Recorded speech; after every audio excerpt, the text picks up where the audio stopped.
మాఘమాసంలో శుక్లపక్షంలో వచ్చే అష్టమిని భీష్మాష్టమి అని అంటారు.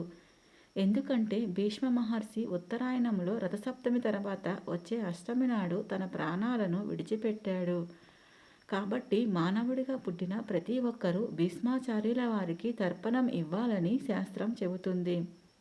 ఈ తర్పణం ఇవ్వడం వలన పుత్ర సంతానం పొందినటువంటి వారు ఎవరైతే ఉంటారో ఈ భీష్మాష్టమి రోజున తర్పణం వదిలితే ఈ సంవత్సరంలో వారి వలన తెలిసి కానీ తెలియక కానీ జరిగినటువంటి పాపాలన్నీ ఏవైతే ఉంటాయో అవి అన్నీ పోతాయి అని అంటారు. మరియు సంతానం లేనివారు ఎవరైతే ఉంటారో వారు నల్ల నువ్వులతో తర్పణం విడిచిపెట్టడం వలన భీష్మ ఏకాదశికి పుత్ర సంతానం కలుగుతుంది అని శాస్త్రం చెప్పబడినది. ఈ తర్పణం ఇచ్చేటప్పుడు మంత్రంతో తర్పణం ఇవ్వాలి.